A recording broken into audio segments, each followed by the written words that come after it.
Form హౌస్ల నుంచి ఆఫీస్కి వచ్చిన వార్తే, ఆఫీస్ నుంచి ఫామ్ హౌస్కి వెళ్ళిపోయిన వార్తనే.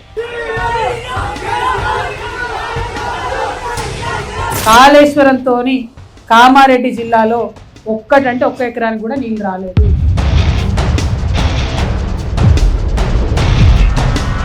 ఈ దొంగ నా కొడుకు మన కుటుంబం అవుతాడా? ఇప్పుడు వారి గురించి మాట ఎందుకు? నా మనసు బాధ అవుతుంది, నా మనసు కాలుతుంది. కేసీఆర్ వస్తున్నారు అక్కడి నుంచి, భవన్కి వస్తున్నారు. భవన్కి వస్తే ఏం మాట్లాడు?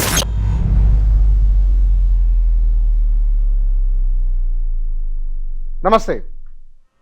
టీఆర్ఎస్ అధినేత కేసీఆర్ ఆయన ఫామ్ హౌస్ల నుంచి ఆఫీస్కి వచ్చిన వార్తే, ఆఫీస్ నుంచి ఫామ్ హౌస్కి వెళ్ళిపోయిన వార్తనే.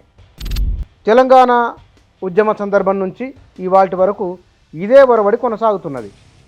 ఒక పార్టీ అధ్యక్షుడు వారి పార్టీ కార్యాలయానికి వెళ్ళడం ప్రాధాన్యత అంశం ఏమిటి, అందులో వార్త ఏమిటి, సాధారణంగా జరిగేదే కదా అని అనుకుంటాం. ఇది అందరి విషయంలో కాదు. కేసీఆర్ దీనికి భిన్నమైన వారు, కొన్ని ప్రత్యేకతలు కల్పించుకున్నవారు.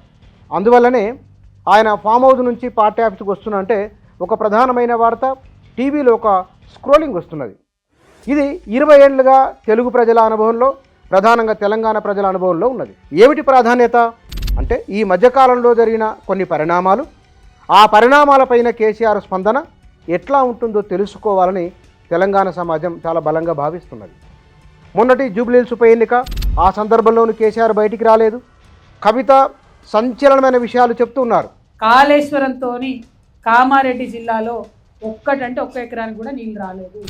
ఆమె మాటల కారణంగా పార్టీ బలహీనపడుతున్నదని, పార్టీ శ్రేణులో నిరుత్సాహం వస్తున్నదని ఒక బలమైన భావన నెలకొంటున్న సందర్భం. ఈ సందర్భంలో కేసీఆర్ పార్టీ కార్యాలయానికి వస్తున్నారు.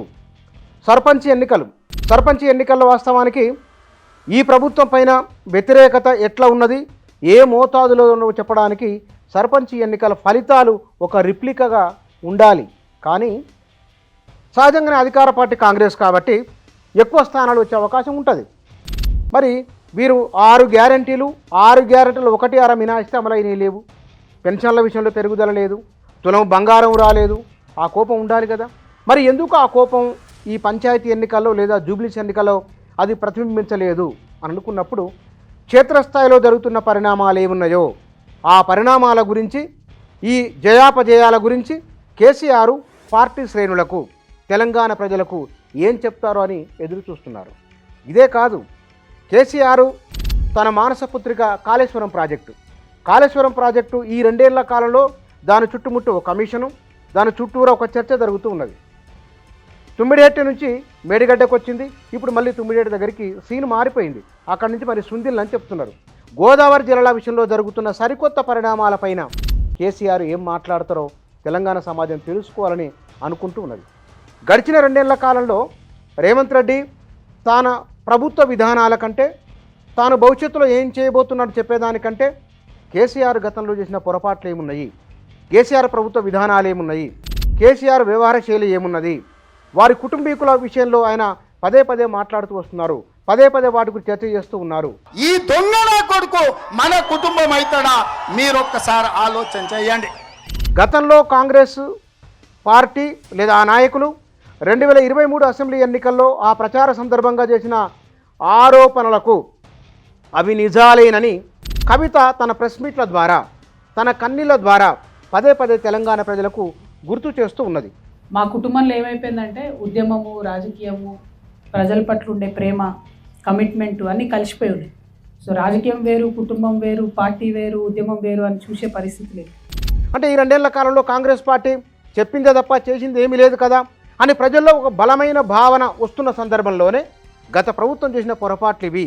వారు తెలంగాణ ఉద్యమకారులను పట్టించుకోలేదు, తెలంగాణ భావోద్వేగాన్ని పట్టించుకోలేదు, తమకు తోచిన రీతిలో పాలన కొనసాగించారు తప్ప తెలంగాణ ప్రజలు లేరు అని కవిత పదే అంటూ ఉన్నారు. అంతేకాదు, కేసీఆర్ చుట్టూతో ఎవరైతే ఉన్నారో, కేసీఆర్కు రక్షణగా ఎవరైతే ఉన్నారో, మొత్తము 2001 నుంచి తెలంగాణ రాష్ట్రం వచ్చేంత వరకు, ఆ మాటకు వస్తే మొన్న ప్రభుత్వం దిగిపోయేంత వరకు కేసీఆర్ వెన్నంటి ఉన్న వారిని టార్గెట్ చేసుకొని కవిత తీవ్ర స్థాయిలో ఆరోపణలు చేస్తూ ఉన్నారు. ఇవి వాస్తవానికి బీఆర్ఎస్ శ్రేణుల మానసిక స్థైర్యాన్ని దెబ్బతీసేవి. కాంగ్రెస్ పార్టీకి మానసికంగా ధైర్యాన్ని మరింత నైతిక బలాన్ని ఇచ్చే విధంగా ఉన్నాయి. ఈ సందర్భంలో కేసీఆర్ ఫామ్ హౌస్ నుంచి ఇక్కడికి పార్టీ ఆఫీస్కి వస్తున్నారు. అంతేకాదు జరుగుతున్న పరిణామాలపైన వారు అక్కడ మాట్లాడుతున్నారని, ఫామ్ హౌస్లోనూ భేటీ జరుగుతున్నదని అక్కడక్కడ వార్తలు వస్తూ ఉన్నాయి.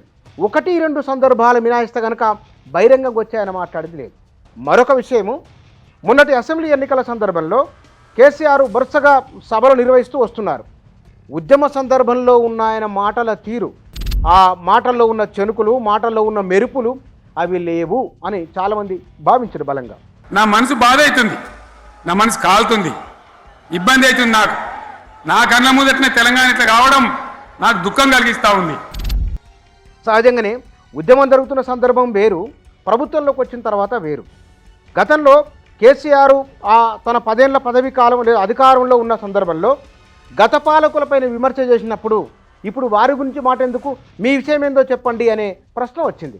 ఇప్పుడు కాంగ్రెస్ పైన కూడా గతంలో బీఆర్ఎస్ కాదు మీరు చెప్పండి అనే ప్రశ్న అంత బలంగా రావడం లేదు. అది ఎందుకు రావడం లేదు? అది బీఆర్ఎస్ శ్రేణులకు తెలంగాణ సమాజపు ఆలోచన తీరులో వచ్చిన మార్పు ఏమిటో కూడా స్పష్టత ఇవ్వాల్సి ఉన్నది. కేసీఆర్ ఒక మాట అన్నారు గతంలో, వెంటనే మాట్లాడే అవకాశం లేదు, మేము మాట్లాడబోము, కొంత వ్యవధినిద్దాం, పరిపాలనకు కొంత వ్యవధినిచ్చిన తర్వాత వారు ప్రజలకిచ్చిన హామీలు అమలు చేయకుంటే అప్పుడు నిలదీద్దాం, ప్రజాక్షేత్రంలో ఉందామని అన్నారు. 2 ఏళ్ళు అయింది. 2 ఏళ్ళు అంటే దగ్గర వాళ్ళు 5 ఏళ్ల పదవి కాలంలో 2 ఏళ్ళు అయిపోయింది. వారికి ఇంకొక 2.5 అనుకుందాం, ఇంకొక 6 నెలలు ముందుగానే ఎన్నికల హడావిడి ప్రారంభమవుతుంది. అంటే నిర్దిష్టంగా కాంగ్రెస్ ప్రభుత్వం అనుకున్న తన పనితీరును నిరూపించుకోవడానికి ఉన్న కాలం 2.5 సంవత్సరాలు. మరి 2.5 సంవత్సరాలు విపక్షంగా బీఆర్ఎస్ తన పాత్రను పోషించాలి, ప్రజాక్షేత్రంలో ఉండాలి.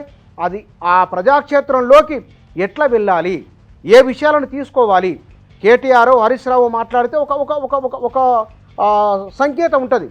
కానీ స్వయంగా కేసీఆర్ వచ్చి మాట్లాడితే దానికి ఉండే బలం వేరు.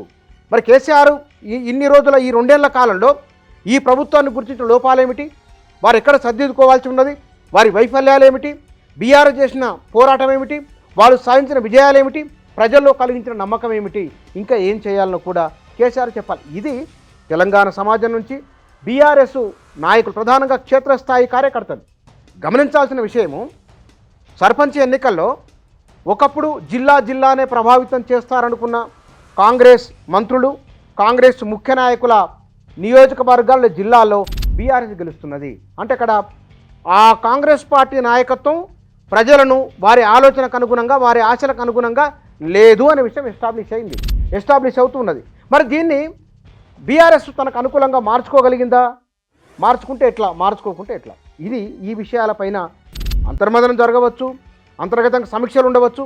కానీ బయటికి ప్రజానికానికి కేసీఆర్ ఏం చెప్పబోతున్నారు, ఏ భరోసాను ఇవ్వబోతున్నారు అనేది ఈసారి కేసీఆర్ వస్తున్నారు, అక్కడి నుంచి భవన్కి వస్తున్నారు.